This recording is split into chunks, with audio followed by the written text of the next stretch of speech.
তালিকা নিয়ে বারবার প্রশ্ন উঠছে। ইতিমধ্যেই শুভেন্দু অধিকারী তিনি গতকালও কিন্তু একেবারে সিইও দপ্তরে পৌঁছে গিয়েছেন। ভোটার তালিকা সংশোধনের দাবি তারা এই রাজ্যের জন্য বারবার করছেন। একটা ঘটনা আপনাদের এবার দেখাই, অত্যন্ত উল্লেখযোগ্য। পূর্ব বর্ধমান ভোটার তালিকায় অদ্ভুতুড়ে কাণ্ড সামনে এলো। কেতুগ্রামে ভোটার তালিকায় যেখানে জামাইয়ের বাবা আর নাতির বাবা একই ব্যক্তি। বাংলাদেশে কালাচাঁদ মণ্ডল এবং দুলাল মণ্ডল এরা সম্পর্কে হচ্ছেন শ্বশুর এবং জামাই, কিন্তু এ রাজ্যের ভোটার তালিকায় তারা হচ্ছেন বাবা এবং ছেলে।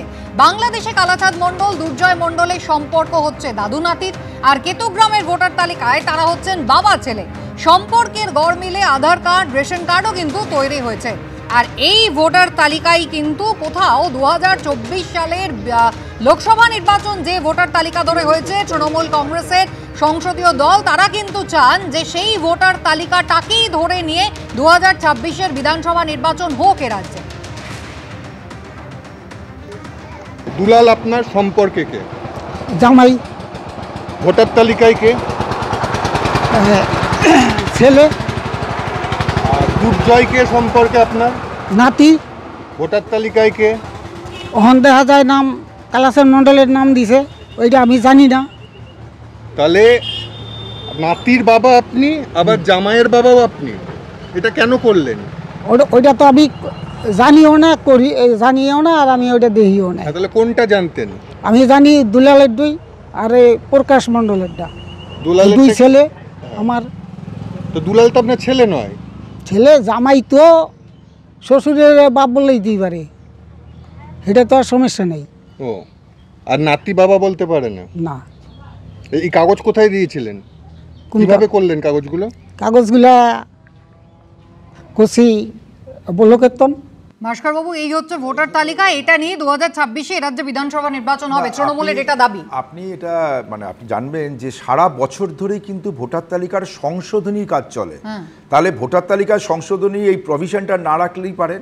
সুতরাং এখানে যদি ইলেকশন কমিশনে ভোটার তালিকায় তারা কিছু গোলমাল করে থাকেন, সেটা তাদেরই তো ঠিক করতে হবে। সুতরাং এখানে আমরা যেটা বলেছি যে অকারণে যাদের নামগুলো বাদ দিয়ে যেটা বিহারে করতে চলেছে সেটার বিরোধিতা করেছি আমরা, যে আপনারা ইলেকশনের আগে বৈধ ভোটারদের নাম বাদ দিয়ে দেবেন, তার বিরুদ্ধে আমাদের লড়াই। সেটা বোঝার জন্য এটা তো একটা সংশোধনী বিষয়, বৈধ সেটা বোঝার জন্য তো এই নিবিড় সংশোধনীটার প্রয়োজন রয়েছে। এটা তৃণমূল কংগ্রেস করবে?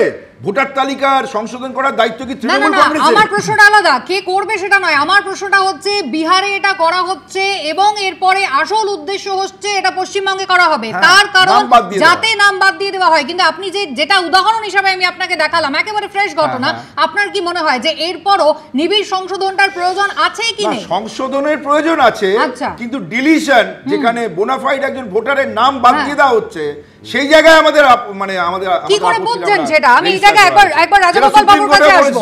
একদম, আমি এই জায়গায় রাজগোপাল বাবুর কাছে আসবো। কে বৈধ কে অবৈধ তার জন্য একটা এপিক কার্ড আছে, সেটা যথাযথভাবে তৈরি হয়েছে কিনা, এবং নির্বাচন কমিশন যেটা ইতিমধ্যেই যেটা সুপ্রিম কোর্ট বলেছে, নির্বাচন কমিশন যাতে কনসিডার করে বাকিগুলো, অর্থাৎ তারা শুধু বার্থ সার্টিফিকেট বলেছিল, সেক্ষেত্রে এপিক কার্ড আধার কার্ড এগুলো যেন কনসিডার করা হয়।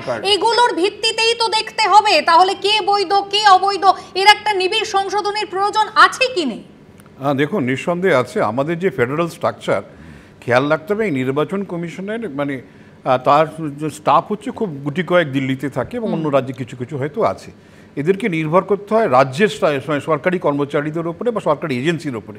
শুধু ইলেকশন কমিশনার, আধার কার্ড যারা করে তাদেরকেও করতে হয়। এবং ইলেকশন এই জায়গায় দাঁড়িয়ে রাজ্য যদি মনে করে যে না, আমি এই সমস্ত অবৈধ মানুষ আসছে, এদেরকে আমি সব কার্ড দিয়ে দেবো, বলবো হ্যাঁ তোমাকে আমি হেল্প করেছি, তুমি আমার সঙ্গে থাকবে, ঠিক আছে, এদেরকে তো আপনি আপনার ক্যাপটিভ করে রাখছেন না। সে তো ভয় পাচ্ছে, লোকটা দেখুন বলতে পারছেন না কে ওকে কাট করিয়ে দিয়েছে।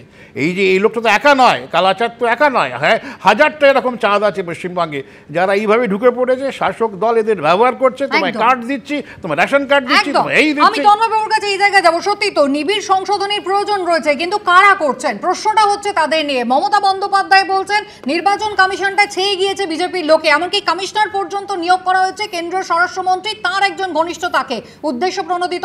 অন্যদিকে শুভেন্দু অধিকারী আবার বলছেন যারা বিএলও তারা মমতা বন্দ্যোপাধ্যায়ের কাজ করছেন। তাহলে সত্যি তো নিরপেক্ষ স্পষ্ট একটা ফ্রি ফেয়ার ইলেকশন হওয়ার যে বেসিক, সেখানেই তো গন্ডগোল রয়ে গেল। দেখুন, এই যে বিএলএর কথা বললেন তা বা বিডিও বললেন, এরা সবাই হচ্ছে রাজ্য সরকারের কর্মী এবং এদের কোনো স্বাধীনতা নেই যে তৃণমূল যা বলবে সেটাকে না করার, এরা সেটাকে করতে বাধ্য হয়। আজকে নির্বাচন কমিশনের, স্টেট নির্বাচন কমিশনকে কারা কন্ট্রোল করে? আজকে কি সেন্ট্রাল নির্বাচন কমিশনকে এগুলোকে দেখার দায়িত্ব? আজকে বিএলও কি মমতা বন্দ্যোপাধ্যায় প্রশ্ন তুলছেন, জাতীয় নির্বাচন কমিশনকে কারা কন্ট্রোল করে? আজকে আপনি বলুন, 7 রাডি 10 বছর ধরে পশ্চিমবঙ্গে আছে 2 জায়গার ভোটার, যতক্ষণ সে অ্যারেস্ট না হয়েছে ততক্ষণ কি আমরা জানতে পেরেছি? সাদরানি ঢুকলো কিভাবে? 30 লক্ষ লোকের সাদরানি ঢুকলো কিভাবে তন্ময় বাবু? দেখুন, এইটা নিয়ে আবার বড় আলোচনা হতে পারে। আপনি মনে রাখবেন 2014 সাল থেকে 10টা চিঠি দেওয়া হয়েছে কেন্দ্র স্বরাষ্ট্র মন্ত্রক রাজ্যকে, 7টা মিটিং হয়েছে জমি দেওয়ার জন্য, তারপরেও পশ্চিমবঙ্গ সরকার জমি দেয়নি, কারণ যাতে অনুপ্রবেশ ঘটতে পারে, তাদের ভোট ব্যাংক হতে পারে, সেটা হচ্ছে পশ্চিমবঙ্গ সরকার। ইনফিলট্রেশনের দায় দায়িত্ব কোথাও কেন্দ্র স্বরাষ্ট্র মন্ত্রক, তাকে নিতে হবে কি হবে না এই প্রশ্নটাও কিন্তু রাজ্যের মানুষ করবে। কিন্তু ইনফিলট্রেশন যখন হচ্ছে তারপরে মোটা টাকার বিনিময়ে কিন্তু এখানে যারা এসে পৌঁছচ্ছেন তাদের হাতে ভোটার কার্ড পৌঁছে যাচ্ছে। বাংলাদেশি অনুপ্রবেশ নিয়ে যখন রাজ্য রাজনীতি উত্তপ্ত হচ্ছে, দক্ষিণ 24 পরগনার কাকদ্বীপ থেকে কিন্তু এমনই বিস্ফোরক তথ্য একবার নয় বারবার আসছে। দেখুন, বাংলাদেশি ভারতের নাগরিকত্ব চাই, কুছ পরোয়া নাই, ফেলো করি পাও ভোটার কার্ড। ব্যাপারটা যেন এতটাই জলভাত। দক্ষিণ 24 পরগনার কাকদ্বীপ থেকে সামনে আসছে এমনই বিস্ফোরক অভিযোগ। আরও মারাত্মক বিষয় হলো, সেই অভিযোগে জড়িয়েছে তৃণমূলের নাম। কাকদ্বীপের ভোটার তালিকায় নাম থাকা সুজন সরকার বাংলাদেশ থেকে এসেছেন। তার সরাসরি অভিযোগ, তৃণমূল নেতাকে 10,000 টাকা দিয়ে নাম তুলিয়েছেন ভোটার তালিকায়। কত টাকা দিয়েছিল? ও 10,000 টাকা দিয়েছিল। কাকে দিলেন টাকাটা? টাকাটা পার্টির লোকে দিয়েছিল। কোন পার্টির লোক?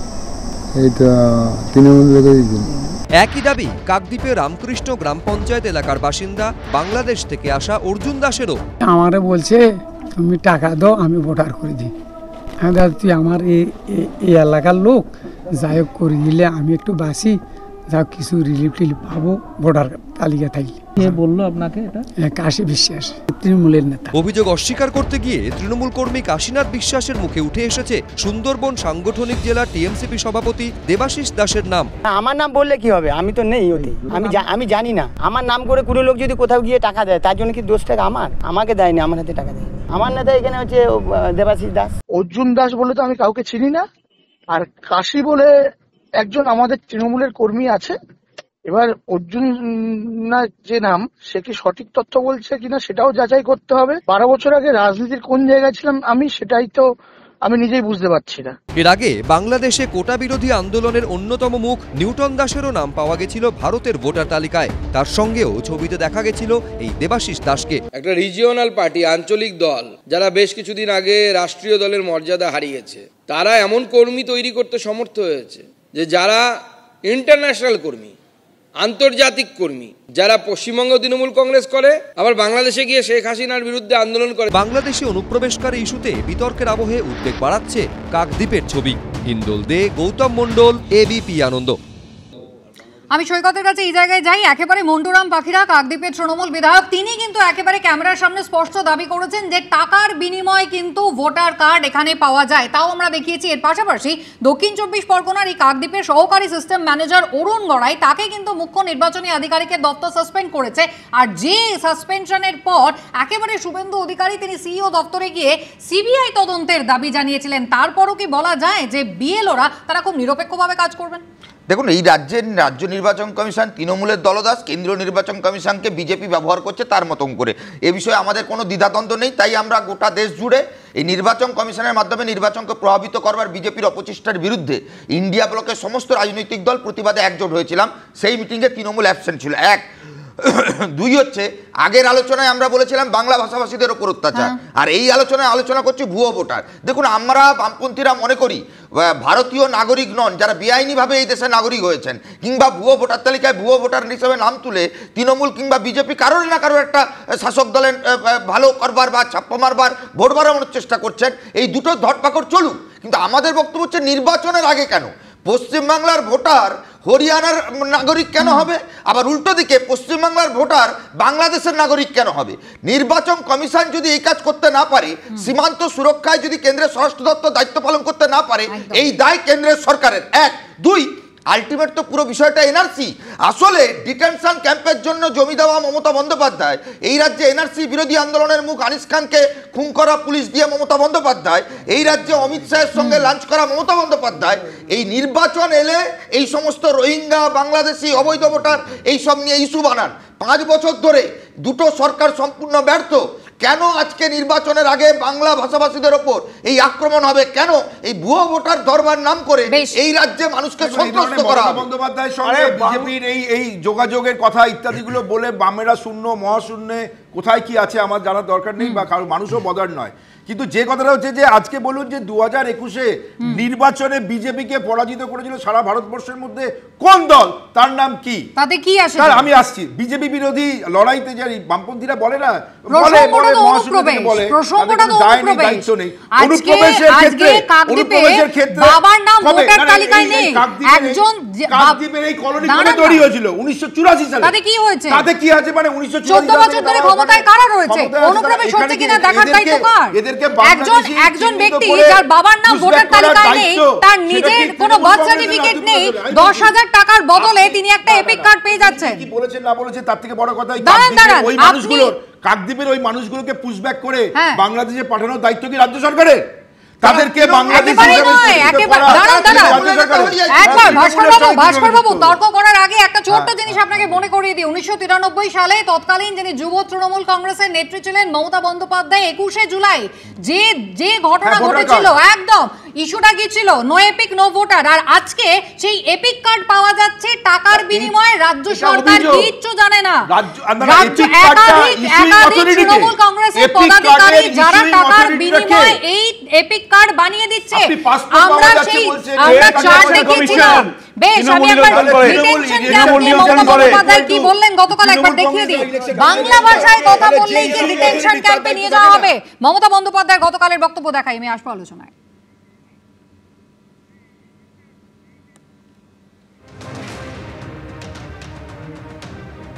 বাংলা ভাষায় কথা বললে তাকে জেলে নিয়ে চলে যাবে, ডিটেনশন ক্যাম্পে নিয়ে যাবে, হোল্ডিং এরিয়ায় নিয়ে যাবে। কেন? কোন অধিকারে? West Bengal is not in India, Bangla ইন্ডিয়াতে নয়। क्या বাংলা ভারত में नहीं है? আমি রাজাগোপাল বাবুর কাছে আসবো। ডিটেনশন ক্যাম্পের প্রসঙ্গ মমতা বন্দ্যোপাধ্যায় তুললেন, তারপরে শাসক দলের অন্দরে কি হলো আমি আলাদা করে দেখাবো। কিন্তু প্রশ্ন হচ্ছে এই প্রবণতাটা কি ঠিক? ডিটেনশন ক্যাম্প, কোনো একজন ভাষাভাষী মানুষ তিনি কোন ভাষায় কথা বলবেন? আমাদের দেশে একটা গণতন্ত্র রয়েছে। একেবারে মহারাষ্ট্রের প্রসঙ্গ যদি আপনি দেখেন, সেখানেও কিন্তু মারাঠি আর হিন্দি, সেই ভাষা নিয়ে সংঘাত। মানে কোথাও এটা একটা নতুন এজেন্ডা, একটা নতুন পার্সপেক্টিভ তৈরি করার চেষ্টা। একদম সত্যি কথা। মহারাষ্ট্র পলিটিক্সে যারা বেঁচে থাকতে চায় সেই শিবসেনা গোষ্ঠী এবং তার সঙ্গে মহানির্মাণ যেটা রয়েছে, নবনির্মাণ ঠিকই নবনির্মাণ MNS নবনির্মাণ সমিতি, যাই হোক, দেখা যাচ্ছে যে বাঁচার তাগিদে তারা সেই আবার মারাঠা, বুঝেছেন, শিবসেনা তো শুরুতেই হচ্ছে মারাঠা ভার্সেস নন মারাঠা। হ্যাঁ, বোম্বে থেকে সব নন মারাঠিতে চলে যেতে হবে, এটা আমরা দেখেছি। আসামে লাচিত সেনা ছিল, বাঙালিদের সরাতে হবে। এটা কি জানেন তো, একেবারেই হচ্ছে যে বেঁচে থাকার তাগিদ। ভাষাটাকে এরা ব্যবহার করছে। আমরা দেখেছি বাংলাদেশ একটা ভাষার ভিত্তি করে একটা জাগরণ হলো, দেশ তৈরি হলো। আর এখানে ভাষার ভিত্তিতে যে দেশে হচ্ছে সব ভাষাকে, সব ধর্মকে আমাদের শ্রদ্ধা করতে হবে, সেখানে যে আমার ভাষা বলে না সে বাইরের লোক, এই ধরনের যে অ্যাটিটিউড তৈরি হয়েছে সেটা অত্যন্ত ক্ষতিকর। ভারতবর্ষের যে ইন্টিগ্রিটি, অখণ্ডতা, তার থেকে অত্যন্ত বিপজ্জনক। যারা সর্বভারতীয় রাজনীতি করেন তাদের বুঝতে হবে এই সবগুলো ত্যাগ করতে হবে। এই জিনিস কথা বলা যায় না। একেবারে অখণ্ডতার কথা বলবেন, আর তার পাশাপাশি যখন এই ধরনের অভিযোগগুলো সামনে আসবে, খুব স্বাভাবিকভাবে দলের যে অন্য নেতা কর্মীরা থাকেন তাদের মধ্যে কিভাবে সঞ্চারিত হয়। বাংলা বললেই কেন ডিটেনশন ক্যাম্পে ঢুকিয়ে দেবে? গতকাল তৃণমূল সুপ্রিমোর এই হুঙ্কার, আর তারপরে একেবারে বিজেপি সাংসদকে ডিটেনশন ক্যাম্পে পাঠানোর হুঁশিয়ারি দিলেন তৃণমূল জেলা সভাপতি। বিজেপি শাসিত রাজ্যে বাঙালিদের হেনস্থা আর পাল্টা মারের বদলা মারের হুঁশিয়ারি দিলেন।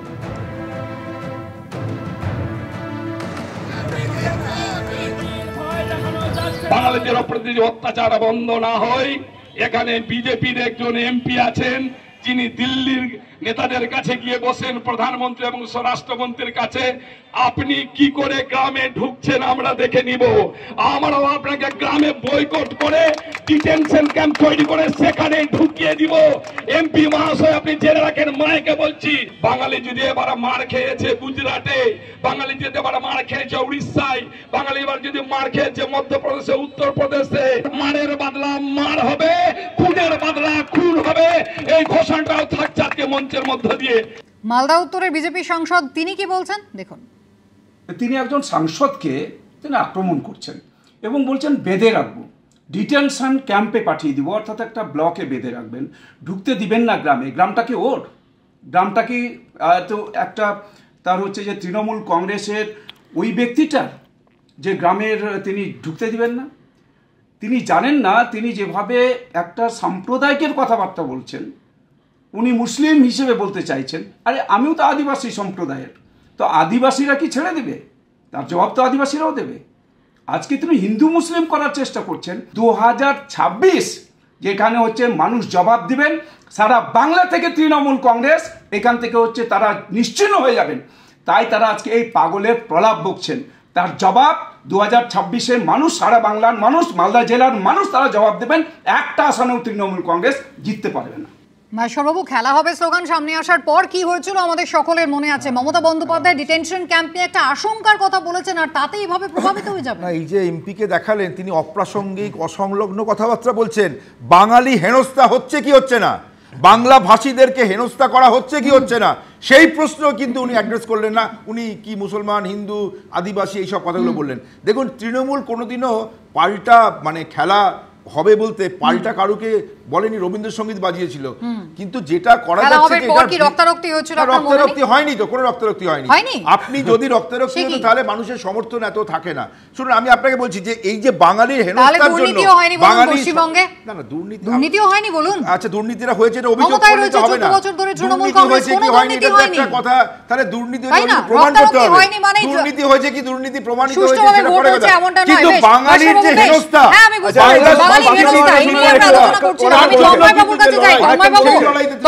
বিজেপির নতুন রাজ্য সভাপতি, তিনি কিন্তু বহুত্বের কথা বলেন। দেখুন, একেবারে মালদা উত্তরের বিজেপি সাংসদ তিনি কিন্তু বলছেন একেবারে হিন্দু মুসলিম আদিবাসী বিভাজনের কথা বলছেন। কোথায় বহুত্ব?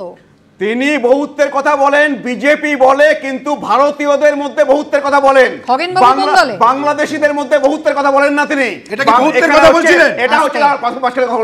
এটা হচ্ছে ইস্যুটা হচ্ছে ভাষা নয়, ডিটেনশন হচ্ছে বাংলা বলার জন্য হচ্ছে না, ইস্যুটা হচ্ছে বাংলাদেশি অনুপ্রবেশকারী এবং এই রাজ্যের চাকরি নিয়ে নিচ্ছে বিভাজনের কথা কারা বলছে, আর এই বিভাজনের কথা বলে আখেরে সাধারণ মানুষের কতটা সুবিধা হবে সৈকত? আমি বলছি, বাংলা ভাষার শিক্ষকের দাবিতে আন্দোলন করা তাপসদের খুনি এই মমতা বন্দ্যোপাধ্যায়ের সরকার ডিটেনশন ক্যাম্পে প্রথম জমি দিয়েছিল, বিরোধিতায় আমরা রাস্তায় ছিলাম।